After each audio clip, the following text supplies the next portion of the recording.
The weather too is a little bit heavy, but that's why I come 3 weeks before, because I knew this is going to happen, but I'm ready now. You've accomplished a lot in your long career. 4-division world champion, unified champion, undisputed champion. A win this weekend will earn you undisputed status for... This is the end of the Canelo versus William Scull. It's pronounced School, not Skull. The press conference took place or ended about, I don't know, about 3 hours or so, give or take. We're going to watch the highlights of the press conference. And let me tell you something. If you never heard Africans, Haitians, Jamaicans, or the Scottish argue, some of the most hilarious shit you would ever see. So listen to what Canelo says here to William Scull before they face off, and we're going to talk about the undercard, which is going to have Badou Jack taking on Noel Mikaelian. Both of those fighters are talking about how politics have kept them out of the ring. I'm interested to know what's going on there. We're going to talk in detail about that later on in the video. Jaime Munguía, he's acknowledging that his career may be over, at least on top level, if he doesn't avenge his loss against Bruno Surace. The guy who knocked him out in the last fight. When did they fight? I believe it was around October or so. I don't know. Remind me.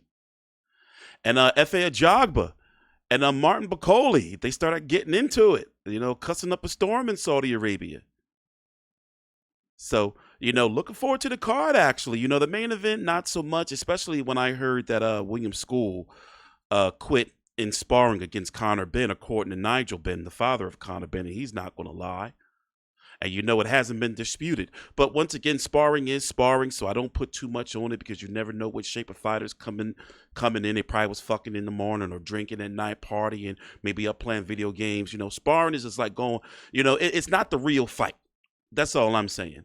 But still, for some information to get out like that you were being put through hell by 147-pounder, it's like, but nonetheless, we're going to be here covering this card this weekend, along with the Ryan Garcia, Rolly Romero, Devin Haney, Jose Ramirez, Arnold Barboza, Teofimo Lopez. This card headline that's going to be on Friday.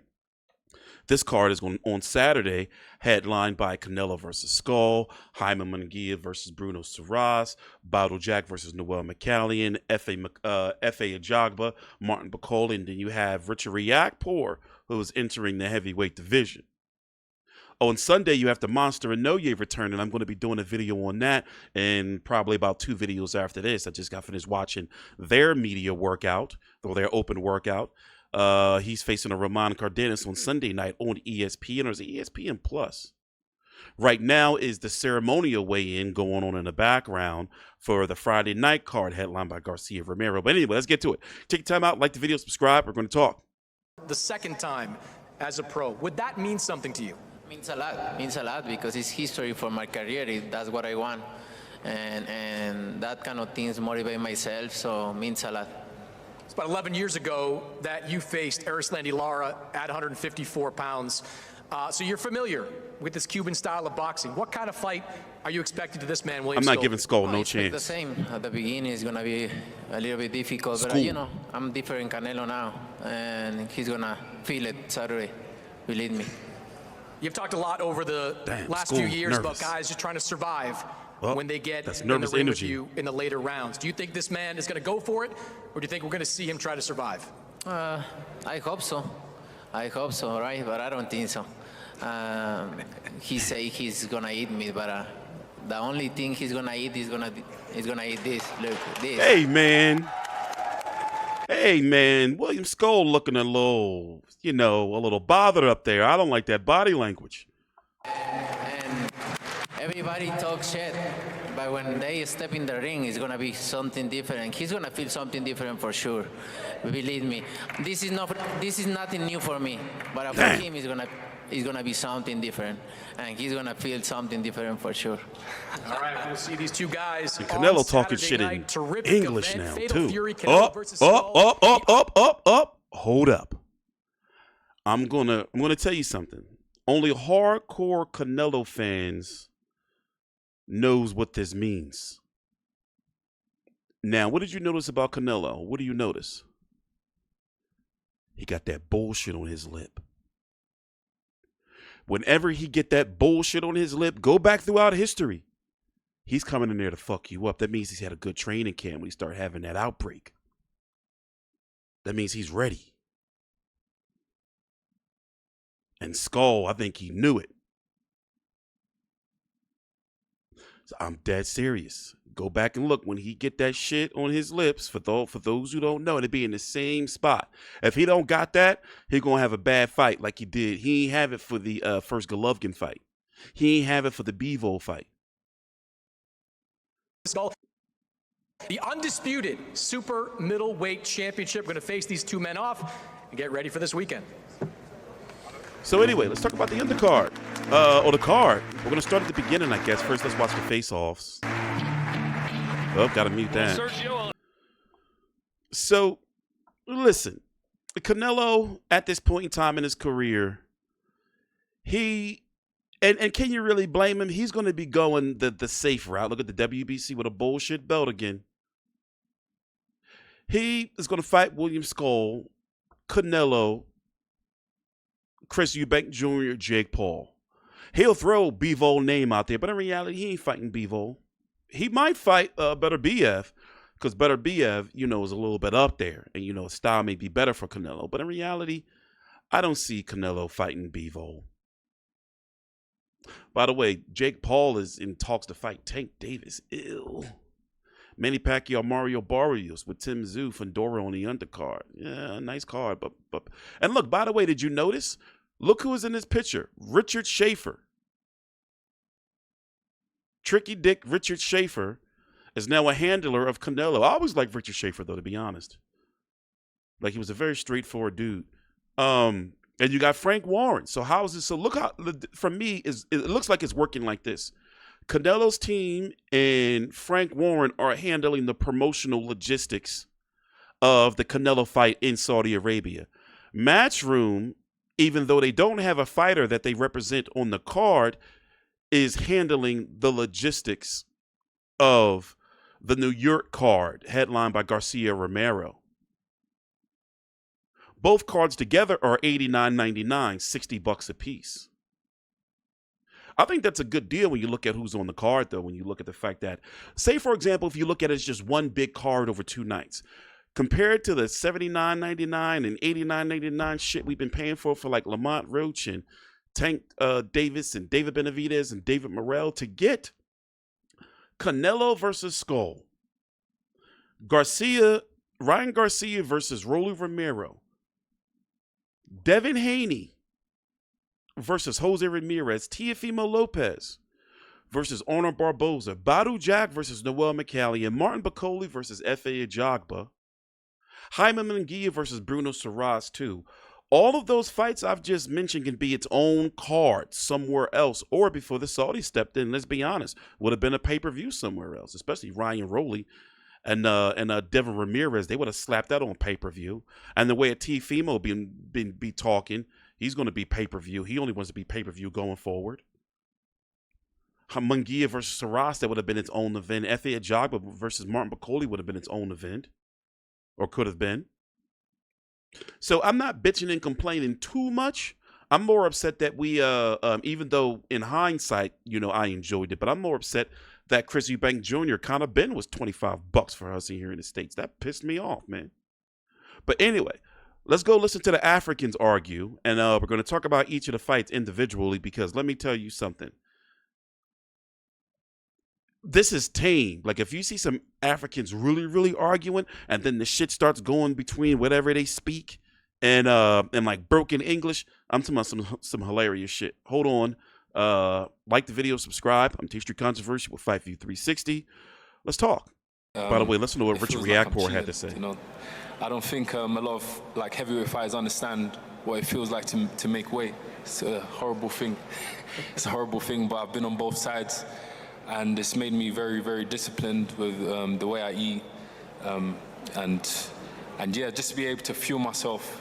Like, I feel like I'm just much more energetic, especially in fight week. You know, I feel like I can do quite a lot. So I'm looking forward to the fight myself. All right, I want to turn to a guy that you have been training with, Martin Bakole, heavyweight title contender. Martin, welcome back, first of all, to Riyadh. Just 2 months ago, you were here in Riyadh under very different circumstances. You took that fight against Joseph Parker on less than 2 days' notice. How are you feeling coming into this fight?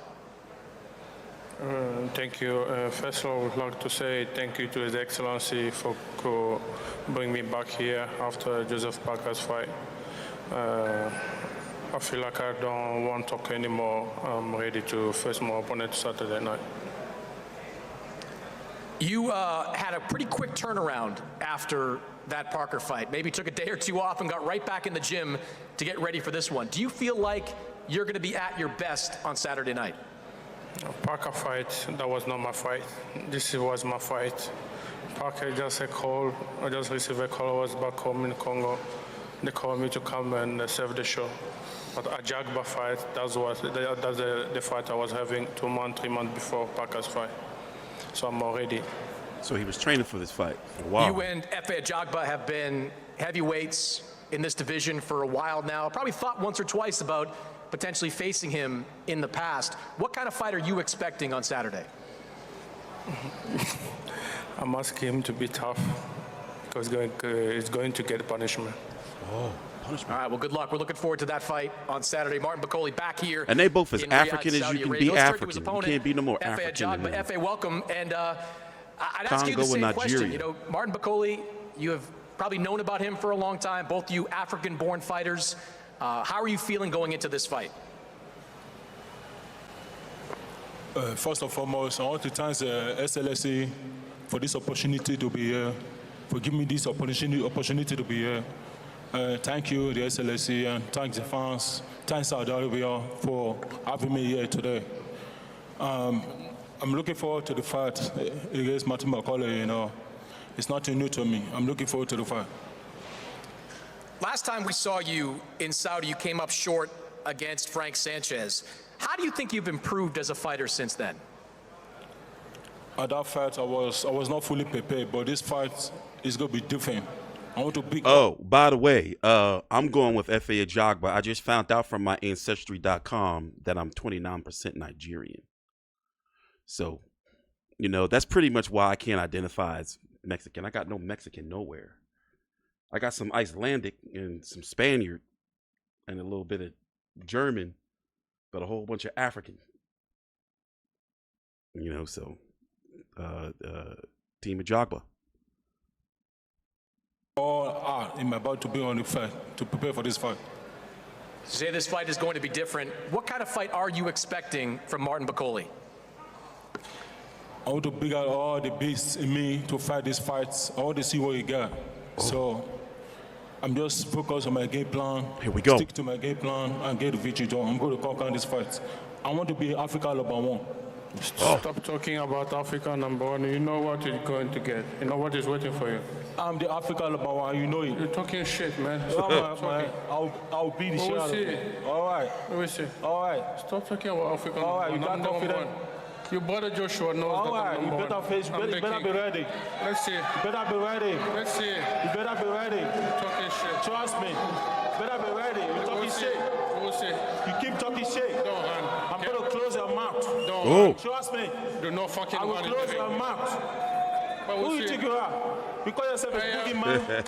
I never mentioned You myself. say as a you boogie think man. you scared? People Who's call scared me- of you? People call I'm me. scared everywhere in this You fucking talking Trust shit. me. We'll see William Martin. I will beat the shit out of you. Let's see. Trust me. You stand What up. do you get? We'll see. What do you get? You know. What do you get? No, you will know it on Sunday. What do you get? Je sais pas, ça put you down. What? You're talking shit, man. Je sais pas, ça put you down. Now you came here talking trash. You fucking talking shit, Fuck you. man. Shut your dirty You mouth. will never take that fight if Hey, they you if you call, understand man. me? Fuck I you. will fuck you I up. take the fight in 24 I will hours. fuck you up. Okay? Never Nobody wanna sleep. fight you. I fly Trust me. some days. Nobody fight wanna some fight days. you except me. Fuck you, man. Fuck you too. Oh. Get me? Don't play with me. I'm decided on that. Don't play with me. No, don't push me, bro. All right. Don't push me. You? Okay? If I push, what you want to do? No fucking push me. All right. Oh. We see Saturday night. Let's see. Saturday Do night. not We see. run. Do not run, okay? We see. Do not run the ring. You will see. Give the fight Bring a fight. everything you got. It's Saturday night. Bring it out. Okay? Big it up. We will see. Big it up. Bam. Big it up. I'm the Nigerian beast. Never. You fought nobody, okay? You fucking fought nobody. You will see. This is the first fight. This is the fight you're going to face now. Wait till you see on Sunday. All right. Bring everything you got. You're a small man. Oh, man, look at your bodies. You have small body like this, man. Small body. Come on, man. Hey, let me tell you, small body, big energy. Oh, no. Small body, big energy. You will see big energy. Small body, big energy. You will see big Martin You, Bakole. big body, small energy. You will see big Martin Bakole, man. Just be ready. All right, you see. Prepare your chin. Be ready. Prepare your chin. Be man. ready. Be ready. All right, well. Be ready. You know what else like Africans do, especially or Haitians, like when they get really mad and they try to cuss you out in English, they'll like do like crazy like word combinations. They'll be like, "You shut the fuck up, motherfucker. I fuck you, dick." Like weird shit like that. Be ready. Well, let me say first, we apologize for some of the language. No, don't apologize. I got to tell you, if I wasn't excited about that fight already, Anyway, I'm all the way there. on to so let's talk about this fight actually before we move on to so here we are now. Of course, you know Martin Bakole. He got knocked out by Joe Parker. I can't really blame him. You know, a lot of people were upset at him because it's like, yo, why are you walking around at 310 pounds, my man? But you know, it was a late replacement. But he's saying he's been training for F.A. Ajagba for some time, so this was a fight that was already in the works. This was my first time hearing this. However, Bakole's got some pop, man, and I've always had concern about the dog in F.A. Ajagba. I've been watching him for years now. Remember, he had that famous clip with what was the guy name again? Curtis. What was the guy name again that walked out the ring? Curtis Harper. You know, he walked into the ring and looked, was like, nope, I'm out of there. But it was a bigger story behind that about his eye and some other stuff. But anyway, F.A. Ajagba 20-1 with 14 KOs. Remember, we last saw him lose to Frank Sanchez. Overall, he's been active, though, if you really think about it. You know, outside of the one fight in 2024, you know, I guess, you know, he's had a year off. But, you know, he had he had an active, this is what it was. He had this active 4-fight stretch right here. But in reality, is Martin Bakole better than Frank Sanchez? Frank Sanchez is more technically sound. Don't let Frank Sanchez's last performance fool you. Frank Sanchez is a good technical fighter.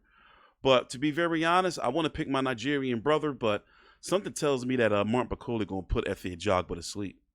But we do know that, you know, Martin Bakole been put down twice. You know, by Michael Hunter of all people. So, you know, there's some questions around that chin. And by the way, he's only 33. That's an African 33. Anyway, on to, wait, who would the winner fight? Let me slow down a little bit. Do not be surprised if you see the winner fight Moses Atama. Justice Hooney and, Felix Hergovitz may get Fabio Wardley. If you haven't heard, Gerald Big Baby Miller is injured but good. You know, he don't deserve that fight anyway, or fight for a championship. So, you know, I wouldn't be surprised if we see the winner fight. You know, we could see a Frank Sanchez rematch of F.A. Ajagba, Ajagba, or Lawrence Okoli. Those are fights possible for the winner. Once again, take your time out, like the video, subscribe. But I want you to hear what Badou Jack had to say. Well, actually, let's go with Badou Jack and Noel Mikaelian had to say about why they haven't been fighting. And here's what Surace had to say. But I already did a detailed video on him. But let's just go anyway. Well, your opponent had a huge win last December. Bruno Surace, who I think outside of die-hard boxing fans and people in France, not a lot of people probably heard of Bruno Surace before Munguía last December. Bruno, how has your life changed? Has some avenues since that to win? go. My life has changed, and today I'm fighting on a huge card, and I know what I do to keep fighting at this level. So I'm enjoying and I'm excited to fight him again. I'm sure you've heard a lot of people say Well, it was one punch, maybe one lucky punch. How motivated are you to prove that you can do it again? Yes, people talk a lot about luck, but we all know boxing, and it's why today I'm here facing again. I'm determined to prove otherwise. This fight will be even more thrilling than the first bout. You got some fans here already in the crowd. What do you have to do to beat this man a second time? You know, the training camp was all about hard work, and he's a champion. So I know he's been training hard too, and Saturday on May 3rd. Let's not forget, he was getting hands put on him. He was getting beat up. Why did this stop? I don't know why it stopped. Hold on, jump cut. But yeah, let's not forget that Jaime Munguía was laying hands on Bruno Surace. And, you know, here's the thing. You know, that Jaime Munguía KO was coming.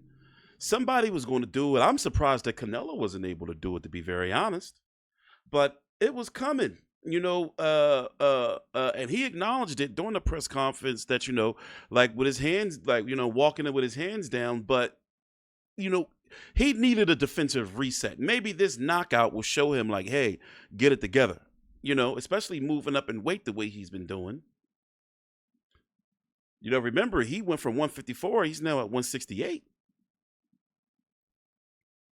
But if he does win, there's some interesting fights out there for him. For example, you know, the Caleb Plant. Once the Caleb Plant Jamal Charlo storyline is done, because Jamal Charlo can't fight nobody else after he fights Thomas Lamana, it's like, okay, all right. Well, let me back up.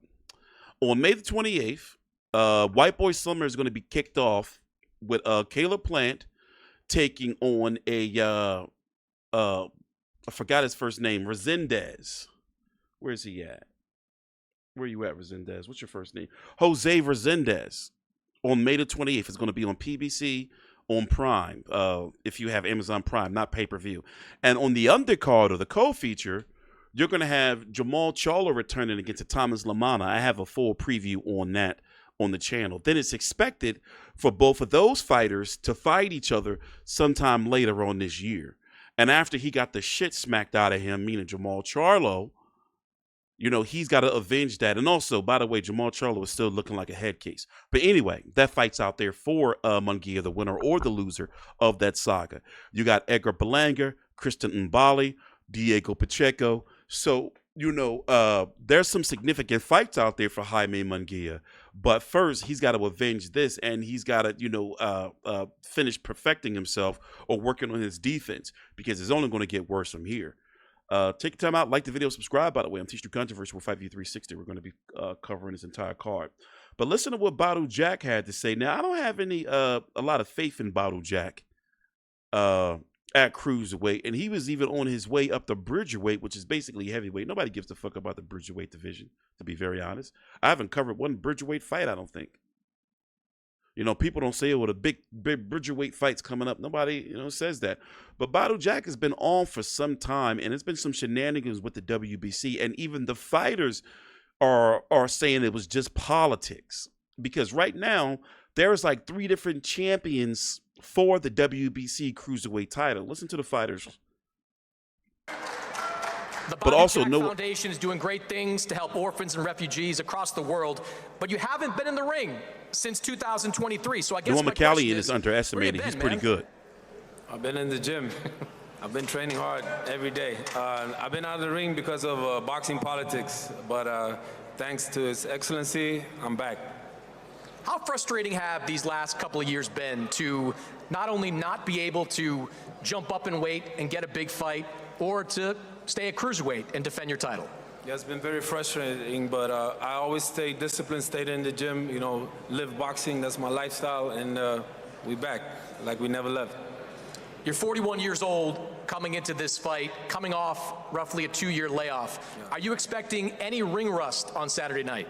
No, absolutely not.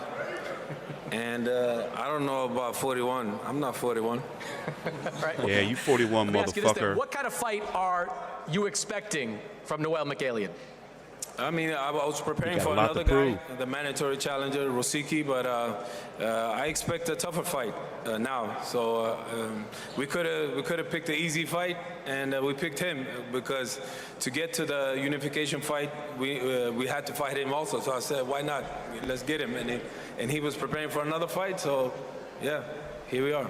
All right, well, good to see you back, Badou, and good to see you back in a world title fight against this man, Noel Mikaelian, the WBC cruiserweight champion. Dude is pretty good. Noel, I'm not going to confuse people with too much sanctioning body talk, but you won the title in By the way, before I let him speak, let me say this. The cruiserweight division is really top heavy. I know I keep saying the same thing. The big fights are with the guys at the top. And Noel Mikaelian is looked at as the weaker of the champions. But let me tell you, dude is pretty good. However, let me pull up their resumes here. Both of these guys' last fights were Junior Makabu. Badou Jack's last fight was in February. Let me get the full screen here. February of 2023. That is 27 months ago. 27. Close to, by the end of May. He's 41 years old. And a lot of people thought that he may have lost this fight against Richard Rivera. At one point in time when he was at light heavyweight, people were calling him Badou the Draw Jack because he was always getting split decisions in draws. Like, look, there's 3 of them. 3, like, that's a lot. So, you know, Makabu, let me tell you how low Makabu is on the totem pole when it comes to cruiserweights. At one point in time, remember before Canelo met Bivol, Canelo was in talks to fight Makabu. He was trying to go up to cruiserweight. He wanted to beat Bivol, win a 175-pound title, and then go up to heavyweight and fight Makabu. Makabu's a fun fighter, don't get me wrong, but whenever he went up against top-level competition, even Tony Bellew, my goodness, you know he loses. So off Mikaelian, he's been off, and he hasn't been injured. By the way, he's a Don King fighter. So Don King fighters always have some issues getting into the ring. You know, they have significant inactivity. He's been off since November of 2023. So to me, as I said, pay attention to this fight. It's going to be way better than I think a lot of people giving it credit for. And it has a significant impact on the cruiserweight division because the winner should go on to fight Jairo Pataya, with Jairo Pataya fighting next month in a stay busy fight against Claudio Sukhoi right there. Gilberto Ramirez is fighting Julio Cesar Chavez Jr. in June. Excuse me. Gilberto Ramirez is fighting Junior Dorticos in June on the undercard of Jake Paul versus Julio Cesar Chavez Jr. And Jake Paul, if he wins, listen to this bullshit, may get a ranking at cruiserweight. And he would be eligible to fight for a title at cruiserweight. Let's hope that Chavez Jr. finally redeems himself for all of the times he broke all of our hearts and he goes out there and beats up Jake Paul, but it's unlikely. But let's listen to the politics that's been going on. 2023, you never lost the title, and now you are here trying to win. He just seemed so unbothered the whole fight week. How anxious are you to be recognized as the full world champion again? Well, I'm the full world champion. There's an agenda being pushed, and I'm here to prove that this agenda is politics. And I've been only out of the ring because of politics. I don't want to go too deep into it, but I'm very grateful to Riyadh Season for this opportunity to fight here. And I was not picked for this fight. I stepped into this fight on 3 weeks' notice because the winner of this fight was going to face me anyways because I'm the current champion. I was put in recess at the convention in December because of politics, and I came back 1 week afterwards and put me back from recess into fighting. So I was preparing to fight for the WBC Diamond belt at the end of May anyways. And then one guy in this fight got injured, so I stepped in because this is a great opportunity on Canelo's undercard. It's a great show, Riyadh season. Jack is a great opponent. He has a good name, and it's a pleasure to share the ring with him and get him on my record too. So it's going to be a great fight. They were trying to screw him over. An opponent fell out, and you stepped in. How close do you feel you're going to be to 100% taking this fight on somewhat short notice? I don't care about it. I always find a way, and I will find a way this time too. So don't worry about that. All right. Well, cruiserweight title will be on the line. Co-main event of Canelo against William Scull. Let's go watch the face-offs. These guys off, and when we come back, main event press conference featuring Canelo Alvarez and William Scull. So yeah, I'm going to be here covering these fights. As I said, these fights are all meaningful, despite, you know, how you may view the status of the, you know, casual appeal of these fights. Canelo, I think, is going to just put, you know, William Scull down within 5. I expect William Scull to go out there to try to be very evasive in box. I won't be surprised if he's going to be gun shy. This fight right here, somebody's going down. I'm also interested in see if Bakole's any smaller than the 310 he weighed in before. Munguía versus Bruno Surace, must win for Munguía. Bruno Surace only has 4 KOs, so, you know, him getting that perfect punch on Munguía is pretty crazy to put him down. Especially when we've seen Munguía get punched up and punched on by bigger punches like Canelo.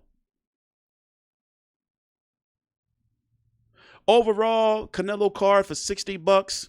I mean, if you look at the undercard, right? How would you rate this card compared to other Canelo cards? Now, me, overall, what am I going to rate this card? I'm going to give this card a C. I'm going to give this card, See, the main event takes away from it because you're just watching Canelo, and Canelo's going for the storyline of 2-time undisputed, getting his IBF belt back. Because if this was any other promotional company, they wouldn't have paid for Canelo to fight William Scull. That's why the belt got vacated. But the Saudis was like, all right, we'll pay you to fight this bullshit fight. Go ahead. By the way, I couldn't play the audio here because there was music in the background. That obviously changed that narrative a little bit. And that music would get me copyrighted. So we'll see. Let's watch the face-offs. See what they're talking about. Let's see. Come on, guys. All right. Hopefully Munguía is more disciplined in there because he sure needs it. I'm interested to see how he's going to fight. Is he going to go out there with the same reckless abandon and try to get Surace out of there? Or is he going to come out like stuck between styles trying to be a boxer now? But nonetheless, he needs to be more defensively sound. And yeah, Badou Jack will be 42 in October. But once again, I'm saying Mikaeljan ain't no joke. You know, and the cruiserweight division is pretty profitable right now. Some money up there with a Jai Upataya fight or a Gilberto Ramirez. But besides that, like I said, the division is pretty top heavy. Outside of the top 5 guys, 6 guys in the division, it's a steep fall off in talent or fights that people will be interested in. So with that being said, thanks for watching. Please subscribe. I'm going to see you guys for this card on Saturday. Now I'm going to go ahead and watch the weigh-in for the Garcia versus Rolly card. Follow me on Twitter at T3Controversy. All the links to my social media right down below in the description box. We're going to be live after the Garcia Romero Times Square card. We're also going to be live after the Canelo versus William Scull card.